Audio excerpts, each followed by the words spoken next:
توحید سے سب سے پہلا جو اثرات انسانی زندگی میں مرتب ہوتا ہے وہ تزکیہ نفس، یعنی انسان کا اخلاق، عادات و اطوار اچھے طریقے کے ہو جاتے ہیں، اور اللہ رب العالمین جس سماج و معاشرے کے اندر اس طرح کی ایکٹیویٹی، اچھے اخلاق والے لوگ، اور اللہ رب العالمین اس سماج و معاشرے کو امن سلامتی کا گہوارہ بنا دیتا ہے۔ اللہ رب العالمین کی ارشاد ہے، اللہ کے رسول صلی اللہ علیہ وسلم کو مخاطب کرتے ہوئے فرمایا، فَبِمَا رَحْمَةٍ مِّنَ اللَّهِ لِنْتَ لَهُمْ وَلَوْ كُنْتَ فَظًّا غَلِيظَ الْقَلْبِ لَانفَضُّوا مِنْ حَوْلِكَ فَاعْفُ عَنْهُمْ وَاسْتَغْفِرْ لَهُمْ۔ سورہ آل عمران کی آیت نمبر 159 ہے یہ۔ اللہ رب العالمین نے اس کے اندر فرمایا، نبی کریم صلی اللہ علیہ وسلم کو مخاطب کرتے ہوئے فرمایا کہ اللہ رب العالمین کی بڑی رحمت ہے کہ اللہ رب العالمین نے آپ کی طرف لوگوں کی توجہ کو مبذول کیا، اور اگر آپ صلی اللہ علیہ وسلم بد اخلاق اور سخت زبان ہو جاتے تو یہ لوگ آپ سے منتشر ہو جاتے، الگ ہو جاتے۔ اور آگے اللہ رب العالمین نے فرمایا کہ ان کے لیے درگزر کی دعا کرے اور ان کی بخشش کے لیے دعا کیجیے۔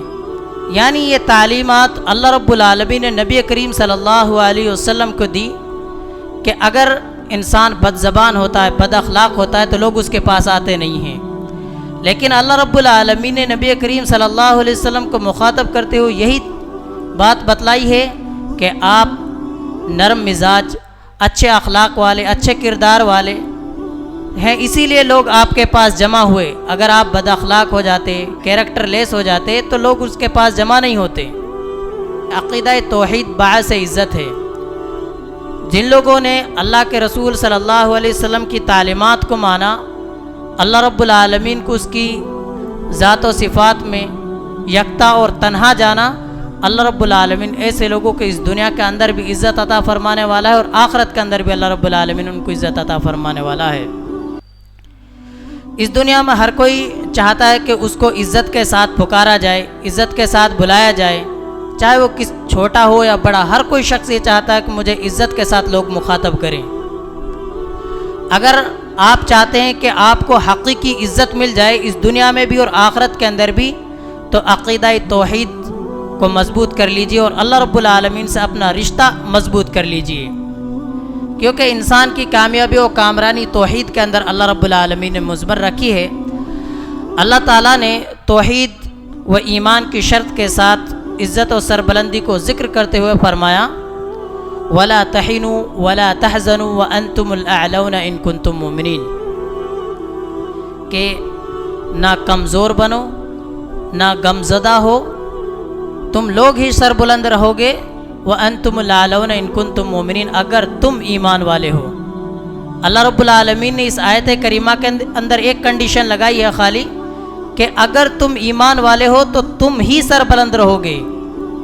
تو ہم اور آپ اپنے نفس کا محاسبہ کریں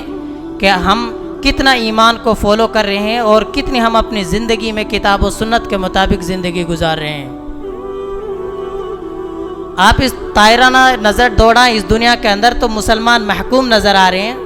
مظلوم بنے ہوئے ہیں۔ اس کی وجہ یہی ہے کہ حقیقت میں کہ ہم نے اللہ اور اس کے رسول صلی اللہ علیہ وسلم کی تعلیمات کو بالائے طاق رکھ دیا ہے۔ ہمارے اندر ایمان نہیں ہے۔ ایمان کی تعریف جو کی گئی ہے، اقرار باللسان، تصدیق بالجنان، والعمل بالجوارح والارکان، زبان سے اقرار کرنا۔ زبان سے انسان نے اقرار کر لیا تو اس کے بعد دل میں بھی اس کو پیوست ہونا بے حد ضروری ہے، اور اگر دل میں بھی وہ بات بیٹھ گئی ہے تو اپنی عملی زندگی میں اپنا اعضاء و جوارح کے ذریعے سے یہ ثابت کرنا ہے کہ ہم پکے سچے ایمان والے لوگ ہیں۔ اگر اس طرح کی عادات و اخلاق اور اس طرح کی ہماری زندگی ہو جائے تو اللہ رب العالمین اس دنیا کے اندر بھی عزت عطا فرمائے گا، اور آخرت کے اندر بھی اللہ رب العالمین ہمیں سر بلند کریں گا، کہ انسان جو ہے غیر اللہ سے بے خوف ہو جاتا ہے۔ جو کوئی جس شخص کے دل کے اندر پکا سچا ایمان ہوگا وہ کسی سے ڈرنے والا نہیں ہے، وہ صرف اللہ رب العالمین کی ذات سے ڈرنے والا شخص ہوگا۔ یہاں پہ میں ایک واقعہ بیان کر دوں۔ جنگ قادسیہ کا موقع ہے اور سعد بن ابی وقاص رضی اللہ عنہ شاہ روم کے سامنے ہے جنگ کے میدان میں، اور شاہ روم دنیا کی بڑی طاقتور قوموں میں سے ایک فوج گزری ہے، تو اس کے جو کمانڈر تھے رستم، انہوں نے کہا کہ ہماری طرف کوئی شخص آپ اپنی طرف سے بھیجو جو ہم سے بات چیت کرے۔ تو حضرت سعد بن ابی وقاص رضی اللہ عنہ نے اپنی طرف سے ربیع بن عامر رضی اللہ عنہ کو ان کی طرف بھیجا۔ تو رستم نے ان سے دو سوال کیے کہ تم کس چیز کے لیے یہاں پر آئے ہو اور تم لوگ کیا چاہتے ہو؟ اتنی بڑی سلطنت کا کمانڈر سامنے موجود ہے، لیکن آپ ان تاریخی کلمات کو سنیے جو ربیع بن عامر رضی اللہ عنہ نے ان کے سامنے کہے۔ انہوں نے کہا اللہ ابتعثنا لنخرج من شاء من عبادت العباد الى عبادت اللہ، کہ اللہ تعالیٰ نے ہمیں اس لیے بھیجا ہے کہ تاکہ ہم لوگوں کو بندوں کی بندگی سے نکال کر اللہ رب العالمین کی بندگی کی طرف لائیں۔ اور آگے فرمایا وَمَنْ زِيقِ الدُّنْيَا إِلَىٰ سَعْتِهَا، اور اس تنگ دست دنیا سے، اس تنگی والی دنیا سے نکال کر آخرت کی وسعت کی طرف لوگوں کو لے کر جائیں۔ اور آگے فرمایا من جور الادیان الى عدل الاسلام، جو مذہبی ظلم و ستم لوگوں پر ہوتا ہے اس سے نکال کر لوگوں کو عدل و انصاف والے اسلام کی طرف لے کر جائیں۔ ہم اس لیے یہاں پر آئے ہیں، امن اور ہدایت کا سبب ہے۔ اللہ رب العالمین کی ارشاد الذین آمنوا ولم يلبسوا ایمانهم بظلم اولئک لهم الامن وهم مہتدون۔ اللہ رب العالمین نے ایمان والوں کو مخاطب کر کے وہ فرمایا کہ جو لوگ ایمان لائے اور انہوں نے اپنے ایمان کو شرک سے آلودہ نہیں کیا، اللہ رب العالمین کے ساتھ کسی کو شریک نہیں کیا، تو اللہ رب العالمین نے فرمایا اولئک لهم الامن وهم مہتدون، ایسے ہی لوگوں کے لیے امن اور ہدایت ہے جو لوگ اللہ رب العالمین کی ذات پر پکا سچا ایمان اور یقین رکھتے ہیں۔ تو ہم اسی قول کے متعلق شیخ الاسلام امام ابن تیمیہ رحمہ اللہ نے فرمایا وَمَن تَدَبَّرَ أَحْوَالِ الْعَالَمِ وَجَدَ كُلَّ صَلَاحٍ فِي الْأَرْضِ فَسَبَبُهُ تَوْحِيدُ اللَّهِ وَعِبَادَتُهُ وَطَاعَةُ رسول اللہ صلی اللہ علیہ وسلم، کہ جو بھی کوئی دنیا کا حالات میں غور و فکر کریں تو وہ اس حقیقت کو جان لے گا کہ دنیا میں فلاح و کامیابی و کامرانی جو کی بنیادی جو ہے عقیدہ توحید پر ٹکی ہوئی ہے، اللہ کی عبادت میں ٹکی ہوئی ہے، اور رسول اللہ صلی اللہ علیہ وسلم کی اطاعت و فرما برداری میں مضمر ہے۔ تو اگر ہم واقعی طور پر چاہتے ہیں کہ اللہ رب العالمین ہماری زندگی کے اندر یہ تمام چیزیں آ جائیں تو سب سے پہلے ہمیں عقیدہ توحید کو مضبوط کرنا ہوگا۔ ایک پانچویں چیز اور آخری، عقیدہ توحید سے اہل ایمان متحد ہوتے ہیں۔ اگر ہم پکے سچے مومن بن جائیں، کتاب و سنت کو اپنی زندگی میں اپنا لیں، تو ہم ایک پلیٹ فارم پر جمع ہو سکتے ہیں۔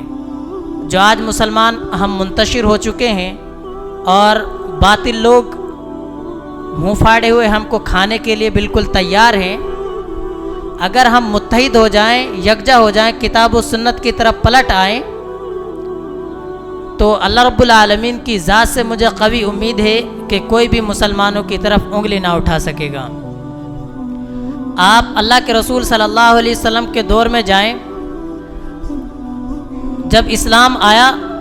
تو اس سے پہلے لوگ آپس میں قتل و غارت گری، چوری، زنا خوری، مطلب بہت ساری بے حیائیوں کے اندر ملوث تھے۔ بعض قبیلے تو 40 سال تک آپس میں لڑتے جھگڑتے رہے، لیکن جب انہوں نے اسلامی تعلیمات کو اپنایا، ایمان کو اپنے دلوں کے اندر پیوست کیا، تو اللہ رب العالمین نے ان کو متحد اور یکجا بنا دیا۔ جو ایک دوسرے کے دستے گریباں تھے، اللہ رب العالمین نے ان کو بھائی بھائی بنا دیا۔ اسی تعلیمات کی ہم اور آپ کو بھی ضرورت ہے۔ اگر یہ تمام چیزیں اسی وقت ہماری زندگی میں آ سکتی ہے جب ہم کتاب و سنت کے مطابق زندگی گزارنے والے ہوں گے، عقیدہ توحید ہمارا مضبوط ہوگا، کیونکہ عقیدہ توحید کے ذریعے ہی سے اللہ رب العالمین اس دنیا میں بھی عزت عطا فرمانے والا اور آخرت کے اندر بھی کامیابی و کامرانی سے اللہ رب العالمین ہمیں ہمکنار کرنے والا ہے۔